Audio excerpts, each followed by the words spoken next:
Hello everyone, welcome back to my YouTube channel. आज हम करेंगे 24 जुलाई 2023 की करंट अफेयर्स का रिवीजन, जो सुबह सुबह कुमार गौरव सर के द्वारा करवाया जाता है। उस क्लास का हम शॉर्ट में रिवीजन करेंगे। केवल 15 मिनट में ही हम पूरी क्लास का रिवीजन कर देंगे। चलिए, तो फर्स्ट क्वेश्चन है, यदि इस क्लास की पीडीएफ चाहिए हो तो जो कमेंट बॉक्स में पिन किया हुआ टेलीग्राम ग्रुप का लिंक है उस पर उसको क्लिक करके उसमें ज्वाइन करके इस क्लास की पीडीएफ को प्राप्त कर सकते हैं। फर्स्ट क्वेश्चन है, हाल ही में ICC one day cricketer world cup 2023 का आयोजन कहां पर होगा? ऐसी डेट अनाउंस हुई है। कहां पर होगा? भारत में। अक्टूबर-नवंबर 2023 में भारत में होगा। और यह संस्करण कौन सा होगा? 12वां। और इसमें 10 टीम भाग लेंगी। भारतीय टीम का कप्तान कौन होगा? रोहित शर्मा। और फाइनल मैच कहाँ पर होगा? नरेंद्र मोदी स्टेडियम या मोटेरा स्टेडियम, जो अहमदाबाद में स्थित है, वहाँ पर यह मैच होगा। और सबसे पहला वर्ल्ड कप कब हुआ था? 1975 में पहला वर्ल्ड कप हुआ था और इंग्लैंड में आयोजित हुआ था। और इसमें विजेता वेस्ट इंडीज़ की टीम रही थी। लेकिन 2023 में वेस्ट इंडीज़ की टीम क्वालिफाई भी नहीं कर पाई। ये भी हमको ध्यान रखना है। पहला कहाँ हुआ था? इंग्लैंड में। विजेता वेस्ट इंडीज़ था। हाल ही में ICC one day cricket world cup का ब्रांड एम्बेसडर किसको बनाया गया है? शाहरुख खान को। अब हम देख लेते हैं कुछ रिलेवेंट ऑफ क्वेश्चन। हाल ही में पेप्सी को इंडिया का ब्रांड एम्बेसडर किसे बनाया गया? रणवीर सिंह को। प्यूमा इंडिया का ब्रांड एम्बेसडर किसको बनाया गया? ये भी हमको ध्यान रखना होगा क्योंकि यह हमारी परीक्षाओं के लिए काफ़ी महत्वपूर्ण है। प्यूमा इंडिया का ब्रांड एम्बेसडर है हरमनप्रीत कौर।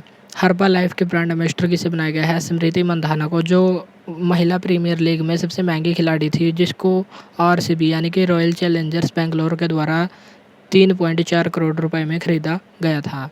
हाल ही में यूनिसेफ का भारतीय राजदूत किसको बनाया गया है? आयुष्मान खुराना को। और एक रिलेवेंट ऑफ क्वेश्चन है, स्माइल एम्बेसडर महाराष्ट्र सरकार द्वारा किसको बनाया गया? मास्टर ब्लास्टर सचिन तेंदुलकर को बनाया गया। काम की बात, अब हम देख लेते हैं काम की बात। इसमें हम करेंगे आईसीसी। आईसीसी की फुल फॉर्म क्या है? International cricket council. इसकी स्थापना कब हुई थी? 15 जून 1909 को, लगभग 114 साल पहले हुई थी। पहले इसका मुख्यालय इंग्लैंड के लंदन में था 1909 से 2005 तक। लेकिन 2005 से वर्तमान तक इसका मुख्यालय दुबई यूएई में स्थित है। तो कभी कभी क्वेश्चन पूछ लिया जाता है, आईसीसी का प्रारंभिक मुख्यालय कहाँ पर स्थित था? तो आंसर आएगा लंदन। और यदि पूछा जाए वर्तमान में कहाँ पर है, तो आंसर आएगा दुबई यूएई में स्थित है। इसी प्रकार एक क्वेश्चन है, जैसे आरबीआई की स्थापना कब हुई थी? 1 अप्रैल 1935 को। प्रारंभ में मुख्यालय कहाँ पर स्थित था? कोलकाता में। लेकिन 1937 में इसका मुख्यालय कोलकाता से मुंबई स्थानांतरित कर दिया था। तो यदि पूछे आरबीआई का प्रारंभिक मुख्यालय कहाँ पर था? कोलकाता में। लेकिन वर्तमान में कहाँ पर है? मुंबई में। नेक्स्ट है बीसीसीआई। इसके वर्तमान अध्यक्ष कौन है? रोजर बिन्नी। और इसका मुख्यालय कहाँ पर स्थित है? वानखेड़े स्टेडियम, मुंबई में स्थित है। नेक्स्ट क्वेश्चन है, सेकंड क्वेश्चन, राष्ट्रीय प्रसारण या नेशनल ब्रॉडकास्टिंग डे प्रत्येक वर्ष कब मनाया जाता है? 23 जुलाई को। और 23 जुलाई को क्यों? क्योंकि 23 जुलाई 1927 को इंडियन ब्रॉडकास्टिंग कंपनी की स्थापना हुई थी, और जो भारत की पहली रेडियो कंपनी थी। इसलिए 23 जुलाई को नेशनल ब्रॉडकास्टिंग डे यानी कि राष्ट्रीय प्रसारण दिवस मनाया जाता है। AIR यानी कि ऑल इंडिया रेडियो, इसकी स्थापना कब हुई थी? 1956 में। आकाशवाणी इसका नाम था। और इसका ध्येय वाक्य क्या था? यदि पूछे ऑल इंडिया रेडियो या आकाशवाणी का ध्येय वाक्य क्या था, तो इसका आंसर है बहुजन हिताय बहुजन सुखाय। यह इसका ध्येय वाक्य था। नेक्स्ट है, अब हम देख लेते हैं कुछ जुलाई महीने के महत्वपूर्ण दिवस। 11 जुलाई को क्या मनाया जाता है? वर्ल्ड पॉपुलेशन डे, क्योंकि 11 जुलाई 1987 को विश्व की जनसंख्या 5 अरब हुई थी। नेक्स्ट है 20 जुलाई। 20 जुलाई को क्या मनाया जाता है? विश्व शतरंज दिवस और अंतर्राष्ट्रीय चंद्रमा दिवस भी मनाया जाता है, क्योंकि 20 जुलाई 1969 को चंद्रमा पर पहली बार कदम रखा गया था नील आर्मस्ट्रॉन्ग के द्वारा। DRDO का ध्येय वाक्य क्या है? वलस्यम मूलम विज्ञानम, यानी कि शक्ति का स्रोत विज्ञान है। दूरदर्शन का ध्येय वाक्य क्या है? सत्यम शिवम सुंदरम, जो किस उपनिषद से लिया गया है? मांडूक्योपनिषद से। नेक्स्ट है 26 जुलाई को कौन सा दिवस मनाया जाता है? कारगिल विजय दिवस। नेक्स्ट है 29 जुलाई को क्या मनाया जाता है? World tiger day. और वर्तमान में टाइगर की संख्या कितनी है? 3167। और मैक्सिमम टाइगर कहाँ पर है? मध्य प्रदेश में। इसको टाइगर स्टेट भी कहा जाता है। टाइगर मैन ऑफ इंडिया किसको कहा जाता है? कैलाश सांखला को। अब हम करते हैं काम की बात। काम की बात में हम देखेंगे सत्यम शिवम सुंदरम किसका है? दूरदर्शन का। इसका अर्थ है सत्य सुंदर है और शिव ही सुंदर है। और इसका मुख्यालय कहाँ पर स्थित है? दिल्ली में। और इसके मालिक कौन है? सूचना एवं प्रसारण मंत्रालय जो भारत सरकार है इसके अधीन रखा गया दूरदर्शन, जो दूरदर्शन है उसको। और इसके सीईओ कौन है? मयंक अग्रवाल। और परीक्षण की तारीख यानी कि इसको कब लॉन्च किया गया था? 15 सितंबर 1959 को, लगभग 63 साल पहले इसको लॉन्च किया गया था। दूरदर्शन को लॉन्च कब किया गया था? 1959 में। और किसका मालिक कौन है? सूचना एवं प्रसारण मंत्रालय के अधीन आता है। मयंक अग्रवाल इसके वर्तमान सीईओ हैं। नेक्स्ट थर्ड क्वेश्चन है, हाल ही में यूएसए के जो प्रेसिडेंट यानी कि राष्ट्रपति हैं जो बाइडेन, उनके द्वारा नामित होने वाली अमेरिका की नेवी में पहली महिला प्रमुख कौन बनी हैं? तो इसका आंसर है लिसा फ्रेंचेटी। और यदि सीनेट ने अप्रूवल दे दिया तो यह नेवी की पहली महिला प्रमुख बन जाएगी। और अब हम देख लेते हैं अमेरिका के राष्ट्रपति से संबंधित महत्वपूर्ण क्वेश्चन। अमेरिका का ऐसा कौन सा राष्ट्रपति था जिसका कार्यकाल सबसे ज़्यादा था? उसका आंसर है फ्रैंकलिन रूजवेल्ट। इनकी मृत्यु के बाद एक ऐसा नियम बनाया गया कि राष्ट्रपति केवल 8 साल ही, अधिकतम 8 साल तक अपने पद पर रह सकता है, यानी कि 2 बार चुनाव लड़ सकता है। और वहाँ पर राष्ट्रपति का कार्यकाल कितना होता है? 4 साल। और 4 और 4 यानी कि 8 साल तक ही अधिकतम राष्ट्रपति के पद पर रह सकता है। नेक्स्ट है, भारत में राष्ट्रपति कितनी भी बार चुना जा सकता है? इसकी व्यवस्था किस अनुच्छेद में? अनुच्छेद 57 में। और महाभियोग से संबंधित अनुच्छेद कौन से? 56 और 61। ये महाभियोग से संबंधित कानून है। लैलेंड ऑफ क्वेश्चन, मिशेल ब्लॉक कौन है? जो ऑस्ट्रेलिया के केंद्रीय बैंक की पहली महिला गवर्नर कौन बनी है? Michelle Block. और क्रिस्टीना कोच कौन है? चांद पर जाने वाली पहली महिला अंतरिक्ष यात्री हैं जो आर्टेमिस मिशन, नासा के द्वारा भेजा जाने वाला मिशन है, इसमें जाएंगी। अब हम देख लेते हैं भारत में जो प्रथम महिला हैं उनके बारे में। सियाचिन में तैनात पहली महिला अधिकारी कौन बनी है? कैप्टन शिवा चौहान। और यदि पूछे इंग्लिश चैनल पार करने वाली पहली भारतीय महिला कौन है? आरती साहा, जिन्होंने 1959 में इंग्लिश चैनल को पार किया था। यदि पूछे इंग्लिश चैनल पार करने वाले पहले भारतीय कौन थे? मिहिर सेन। नेक्स्ट है शालिजा धामी। शालिजा धामी एयरफोर्स की पहली महिला अधिकारी बनी है। नेक्स्ट है दीपिका मिश्रा, जो मध्य प्रदेश में बाढ़ आई थी उसमें सहायता करने के लिए वीरता पुरस्कार इनको दिया गया था। और वायुसेना की पहली महिला अधिकारी बनी है जिनको वीरता पुरस्कार से सम्मानित किया गया। नेक्स्ट है सुरभि जखमौला, जो प्रोजेक्ट दंतक चलाया गया था भूटान में, इसमें तैनात होने वाली पहली महिला कौन बनी थी? सुरभि जखमौला। अब हम कर लेते हैं काम की बात। काम की बात में हम देखेंगे इंटरनेशनल मायलोमा यानी फाउंडेशन, इसके वर्तमान अध्यक्ष कौन है? डॉक्टर एस विंसेंट राजकुमार। ये भी हमको ध्यान रखना है, इंटरनेशनल मायलोमा फाउंडेशन के अध्यक्ष कौन है? डॉक्टर एस विंसेंट राजकुमार। नेक्स्ट क्वेश्चन है कोरिया ओपन, जो बैडमिंटन से संबंधित हाल ही में इसके विजेता कौन बने हैं? सात्विक और चिराग। और इन्होंने इसमें किसको हराया? इंडोनेशिया के 2 खिलाड़ियों को हराया। ये हमारे लिए इतने महत्वपूर्ण नहीं है क्योंकि ये इंपॉर्टेंट है। कोरिया ओपन बैडमिंटन से संबंधित और विजेता रहे सात्विक और चिराग। अब हम देख लेते हैं बैडमिंटन से संबंधित कुछ महत्वपूर्ण कप जो हाल ही में भारतीयों के द्वारा जीते गए। इंडोनेशिया ओपन और स्विस ओपन को किसके द्वारा जीता गया? सात्विक और चिराग। यदि पूछे मलेशिया मास्टर्स, इसका खिताब किसने जीता? एच प्रणव ने। और कनाडा ओपन का खिताब किसने जीता? पुरुष वर्ग में लक्ष्य सेन के द्वारा। और ओरेलियंस कप किसके द्वारा जीता गया? प्रियांशु राजावत। थॉम्स कप 2022 में पहली बार जीता गया था भारत के द्वारा। और इसमें किसने हेल्प की थी? सात्विक और चिराग, ये इस टीम में थे इसलिए इसको जीता गया। पहली बार कब जीता गया था? 2022 में, 15 मार्च 2022। यूनेक्स सनराइज ओपन मेल वर्ग का खिताब किसको जीता? कुनला बुत ने। और फीमेल का एनसी यंग के द्वारा जीता गया। अब हम कर लेते हैं काम की बात। काम की बात में शरद कमल जो टेबल टेनिस से संबंधित खिलाड़ी हैं, इन्होंने कॉमनवेल्थ में सर्वाधिक पदक जीते थे। इन्होंने 3 गोल्ड और 1 सिल्वर जीता था। 2022 में इनको मेजर ध्यानचंद खेल रत्न पुरस्कार, जो खेलों का सबसे बड़ा सर्वोच्च सम्मान है, इससे सम्मानित किया गया। नेक्स्ट लैलेंड ऑफ क्वेश्चन है महिला विश्व मुक्केबाजी चैंपियनशिप कहाँ पर हुई? भारत में। और यदि पुरुष वाली पूछा जाए तो उसका आंसर होगा ताशकंद उज्बेकिस्तान में।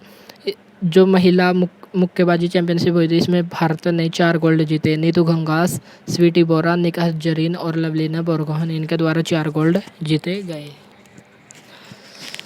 नेक्स्ट क्वेश्चन है विश्व पैरा तीरंदाजी चैंपियनशिप, इसका आयोजन कहाँ पर हुआ? चेक गणराज्य में। और इसमें शीतल देवी जो जम्मू कश्मीर के, इन्होंने सिल्वर मेडल जीता और ये मेडल जीतने वाली विश्व की पहली आर्मलेस महिला पैरा तीरंदाज बनी हैं, यानी कि इनकी बाजुएं नहीं हैं, इन्होंने पैर के द्वारा तीरंदाजी करके सिल्वर पदक जीता और जो विश्व की पहली महिला बन गई हैं।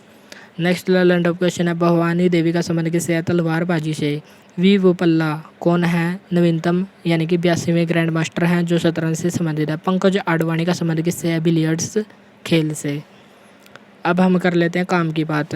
हाल ही में पार्थ सालुंखे जो महाराष्ट्र के सतारा के हैं, युवा वर्ल्ड कप चैंपियनशिप रिकर्व वर्ग में गोल्ड मेडल जीतने वाले पहले भारतीय पुरुष तीरंदाज बन गए हैं।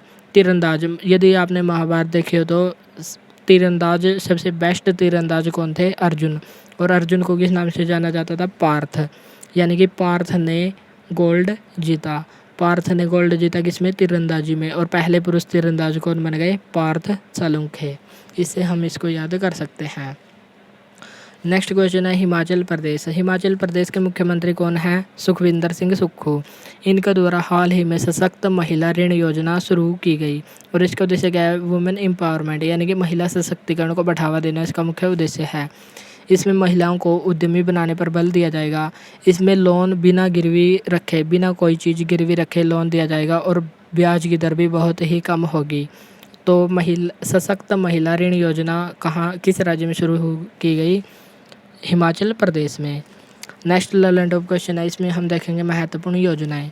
मुख्यमंत्री सीखो कमाओ योजना का संबंध किससे है? मध्य प्रदेश से। और हाल ही में मध्य प्रदेश में कौन सी योजना शुरू हुई? लाडली बहन योजना। एक परिवार एक पहचान, यानी कि वन फैमिली वन आइडेंटिटी योजना कहाँ पर शुरू हुई? उत्तर प्रदेश में।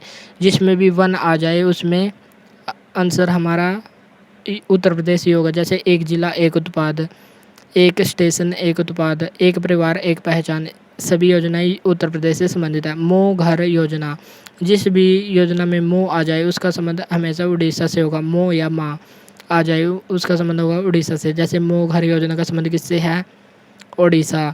मो जामी जंगल योजना का संबंध किससे है? ओडिशा से। नेक्स्ट है प्रोजेक्ट रेल, इसका संबंध किससे है? झारखंड से। और इसका संबंध किससे, इसका उद्देश्य क्या है? गुणवत्तापूर्ण शिक्षा को उपलब्ध करवाना इसका मुख्य उद्देश्य है। अब हम कर लेते हैं काम की बात।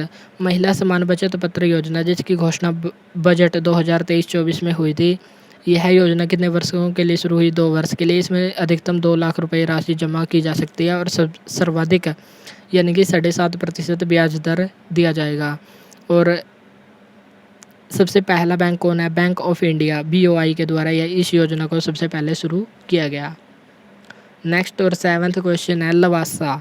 लवासा जो भारत का पहला निजी हिल स्टेशन है, इसकी स्थापना कब हुई थी? सन 2000 में हिंदुस्तान कंस्ट्रक्शन कंपनी के द्वारा इसकी स्थापना हुई थी। यदि पूछे भारत के पहले निजी हिल स्टेशन की स्थापना कहाँ पर हुई थी? महाराष्ट्र के पुणे में जो लवासा स्थल है, और 2000 में इसकी स्थापना हुई थी हिंदुस्तान कंस्ट्रक्शन कंपनी के द्वारा। और यह कहाँ पर स्थित है? पुणे महाराष्ट्र में पश्चिमी घाट में स्थित है, जो हाल ही में बिक गया, इसलिए यह चर्चा में रहा। और कितने में बिका? 1.8 हज़ार करोड़ रुपए में इसकी बिक्री हुई। अब हम देख लेते हैं कुछ महत्वपूर्ण क्वेश्चन। सबसे पूछा जाता है कि थालघाट भोर घाट दर्रा कहाँ पर स्थित है? थालघाट दर्रा नासिक और मुंबई के बीच में स्थित है और भोरघाट मुंबई और पुणे के बीच स्थित है। थालघाट नासिक और मुंबई। अब हम चलते हैं नेक्स्ट क्वेश्चन पर। लैंड ऑफ क्वेश्चनों में हम देखेंगे महत्वपूर्ण चोटियाँ। सतपुड़ा की सबसे ऊंची चोटी का नाम क्या है? धूपगढ़, जो मध्य प्रदेश में स्थित है। नीलगिरी की सबसे ऊंची चोटी कौन सी है? दोदा बेट्टा। और ट्रांस हिमालय की में श्रेणियाँ कितनी हैं? इसको याद करने की ट्रिक है कलेजा। कैसे हो गया? काराकोरम, लैसे लद्दाख और जैसे जास्कर। 3 प्रमुख श्रेणियाँ हैं ट्रांस हिमालय की, काराकोरम, लद्दाख और जास्कर। नेक्स्ट क्वेश्चन है राजगीर मलमास मेला। राजगीर मलमास मेला का हाल ही में शुभारंभ कहाँ पर हुआ? बिहार में। बिहार के कौन से ज़िले में? नालंदा ज़िले में इसका शुभारंभ हुआ। यह हमारे लिए काफ़ी महत्वपूर्ण है क्योंकि इसका आयोजन 3 साल में एक बार हुआ है। 3 साल में एक बार मनाते हैं राजगीर मलमास मेला। मान्यता क्या है, इसमें देवी देवता मलमास महीने में राजगीर जाते हैं और वहाँ पर स्नान करते हैं और जो भी लोगों के पाप होते हैं उनको धोते हैं, ऐसी वहाँ की मान्यता है। तो राजगीर मलमास मेला कहाँ पर शुरू हुआ? बिहार में। बिहार के भी नालंदा जिले में शुरू हुआ। अब हम कर लेते हैं Lalan top question. Sarhul festival किस राज्य से संबंधित है? झारखंड से। खारची मेला या केर पूजा कहाँ पर मनाया जाता है? त्रिपुरा में। बोनालू फेस्टिवल कहाँ पर मनाया जाता है? तेलंगाना में। फूलदेई महोत्सव कहाँ पर मनाया जाता है? उत्तराखंड, जिसको शॉर्ट में यूके भी कहा जाता है। उत्तराखंड में मनाया जाता है फूलदेई फेस्टिवल। और यदि पूछे उत्तराखंड की सबसे ऊंची चोटी का नाम क्या है? नंदा देवी। और दूसरी सबसे ऊंची चोटी कामेत पर्वत, ये भी परीक्षा में काफ़ी पूछा जाता है। नेक्स्ट है काम की बात। नालंदा विश्वविद्यालय के संस्थापक कौन थे? तो इसका आंसर है कुमारगुप्त। और बौद्ध संगीति भी, बौद्ध धर्म भी हमारे लिए काफ़ी महत्वपूर्ण है। और कल ही हमने बौद्ध धर्म की एंशिएंट हिस्ट्री में क्लास की थी, उसमें हमने 4 बौद्ध संगीतियों की विस्तृत चर्चा भी की थी। यदि इसकी विस्तृत चर्चा देखनी है तो उस क्लास को भी देख सकते हैं। चलिए तो हम इसमें देखते हैं बौद्ध संगीति कहाँ कहाँ पर हुई। इसमें पहली बौद्ध संगीति हुई अजातशत्रु शासक के समय राजगृह या गिरिवृज में इसका आयोजन हुआ। दूसरी वैशाली में हुई और इसमें शासक कौन थे?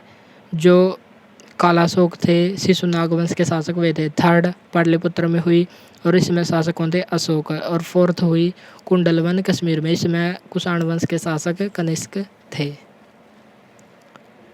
नेक्स्ट क्वेश्चन है मध्य प्रदेश। मध्य प्रदेश में हाल ही में 54वां जिला बनाया गया, उसका नाम क्या है? 54वां जिला बनाया गया नागदा, इसका नाम है। तो मध्य प्रदेश से संबंधित पहले में हम महत्वपूर्ण चर्चा कर लेते हैं। मध्य प्रदेश के वर्तमान मुख्यमंत्री कौन है? शिवराज सिंह चौहान। इनके द्वारा हाल ही में घोषणा की गई कि 54वां जिला नागदा होगा, जिसको उज्जैन से अलग होकर बनाया जाएगा। अभी तक बनाया नहीं है, इसकी घोषणा हुई है। तो हाल ही में 53वां जिला कौन सा बनाया गया था? मऊगंज, जिसको रीवा से अलग किया गया था। अब हम देख लेते हैं ललन टॉप क्वेश्चन। नए 19 जिले और 3 संभाग हाल ही में किस राज्य में बनाए गए? राजस्थान में। राजस्थान में अब 50 जिले और 10 संभाग हो गए हैं। नवीनतम टाइगर रिजर्व कौन सा है? रानीपुर टाइगर रिजर्व, जो उत्तर प्रदेश में स्थित है, जो 53वां टाइगर रिजर्व है। इसका आंसर गुरु घासीदास टाइगर रिजर्व नहीं होगा, क्योंकि उसको घोषणा हुई थी लेकिन वह बना नहीं था। तो बना कौन सा है? रानीपुर टाइगर रिजर्व, जो उत्तर प्रदेश में स्थित है। भारत का एकमात्र जिला जो 4 राज्यों से सीमा बनाता है, उसका नाम क्या है? सोनभद्र। और यह है सोनभद्र जिला उत्तर प्रदेश में स्थित है। और किस किस राज्य से सीमा बनाता है? बिहार, छत्तीसगढ़, मध्य प्रदेश और झारखंड। नेक्स्ट है एशिया का पहला फ्लोटिंग फेस्टिवल कहाँ पर मनाया गया? मंदसौर, मध्य प्रदेश में मनाया गया। राज्य पुनर्गठन आयोग, यदि पूछे राज्य पुनर्गठन आयोग के अध्यक्ष कौन थे? तो आंसर है फजल अली। और इसी लिए राज्य पुनर्गठन आयोग को फजल अली आयोग भी कहा जाता है। इस आयोग के अनुसार कितने राज्य और कितने केंद्र शासित प्रदेश थे? 14 राज्य और 6 केंद्र शासित प्रदेश, यानी कि टोटल 20 बनाए गए। और इसमें कौन सा संविधान संशोधन हुआ? 7वां संविधान संशोधन 1956 में हुआ। वर्तमान में भारत में कितने राज्य और यूटी हैं? 28 स्टेट और 8 यूटी वर्तमान में हैं। नेक्स्ट और लास्ट क्वेश्चन है, इसमें हम जो नदी तंत्र है, गंगा नदी अपवाह तंत्र, इसकी भी चर्चा हम विस्तृत रूप में करेंगे। चलिए तो हम शुरू करते हैं 10th क्वेश्चन। खड़ग नदी बेसिन परियोजना हाल ही में किस राज्य में शुरू हुई? ओडिशा राज्य में शुरू हुई। हमें केवल यही ध्यान रखना है कि खड़ग नदी बेसिन परियोजना की शुरुआत कहाँ पर हुई? ओडिशा में। और इसका इस्तेमाल कहाँ पर किया जाएगा? सिंचाई, पेयजल और भूजल स्तर को सुधारने में इसका यूज किया जाएगा। ओडिशा के वर्तमान मुख्यमंत्री कौन है? नवीन पटनायक। ओडिशा में एक बांध भी है जो महानदी पर है। महानदी पर कौन सा बांध है? हीराकुड बांध, जो संबलपुर जिला में स्थित है। अब हम देख लेते हैं गंगा और यमुना नदी तंत्र। गंगा, जो ऊपर वाला सिरा है उसको कहते हैं लेफ्ट, यानी कि बायां। और जो इस साइड है नीचे की तरफ, उसको कहते हैं राइट, यानी कि दायां। ये है गंगा नदी। और यदि पूछे बाईं ओर से गंगा नदी में मिलने वाली सहायक नदियाँ कौन सी हैं, इसको हम सीरीज में याद करेंगे।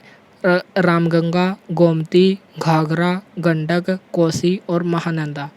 ये जो 6 नदी हैं वे गंगा की सहायक नदी हैं। और यदि पूछे पूर्व से, यानी कि राइट, दाईं ओर से गंगा में मिलने वाली सहायक नदी कौन कौन सी हैं? एक तो यमुना हो गई सबसे लंबी, दूसरी सोन नदी, ये 2 दाईं ओर से मिलने वाली है और बाईं ओर से 6। रामगंगा, गोमती, घाघरा, गंडक, कोसी और महानंदा। यदि पूछे नर्मदा और सोन नदी इनका उद्गम कहाँ से होता है? अमरकंटक की पहाड़ी से इनका उद्गम होता है। और यदि पूछे यमुना नदी की दाईं ओर से मिलने वाली सहायक नदी कौन सी हैं? ये 4 प्रमुख नदियाँ चंबल, सिंध, बेतवा और केन। ये 4 नदी यमुना की सहायक नदी हैं। अब हम कर लेते हैं क्वेश्चनों की चर्चा। यमुना की दाएं भाग से मिलने वाली नदी कौन सी हैं? 4 नदी जो हमने अभी पढ़ी हैं, चंबल, सिंध, बेतवा और केन। गंगा की बाएं भाग से मिलने वाली नदी कौन सी हैं? 6 प्रमुख नदियाँ रामगंगा, गोमती, घाघरा, गंडक, कोसी और महानंदा। महानदी नहीं है, महानंदा। अब हम देख लेते हैं ब्रह्मपुत्र। ब्रह्मपुत्र नदी की सहायक नदियाँ। ब्रह्मपुत्र की सहायक नदी कौन कौन सी हैं? लोहित, कामेंग, सुबनसिरी और धनसिरी, ये इसकी सहायक नदी हैं। और यदि पूछे ब्रह्मपुत्र नदी को तिब्बत में किस नाम से जाना जाता है? सांगपो। और भारत के अरुणाचल प्रदेश और असम में किस नाम से जाना जाता है? ब्रह्मपुत्र। और बांग्लादेश में किस नाम से जाना जाता है? जमुना के नाम से इसको जाना जाता है। काबिनी और हेमवती किस नदी की सहायक नदियाँ हैं? कावेरी की सहायक नदियाँ। नेक्स्ट क्वेश्चन है, डीडी स्पोर्ट्स ने फीफा महिला विश्व कप 2023 के लिए टेलीविज़न अधिकार किए हासिल। ये थी हमारी आज की करंट अफेयर्स। आशा है आपको अच्छी लगी होगी। यदि अच्छी लगी हो तो क्लास को लाइक और शेयर अवश्य करें। और इस क्लास की PDF चाहिए हो तो कमेंट बॉक्स में जो टेलीग्राम ग्रुप का लिंक दिया गया है, जो पिन किया हुआ कमेंट बॉक्स में दिया गया है, उसमें ज्वाइन करके इस क्लास के PDF को प्राप्त कर सकते हैं। आज के लिए इतना ही, मिलते हैं नेक्स्ट वीडियो में। Thank you.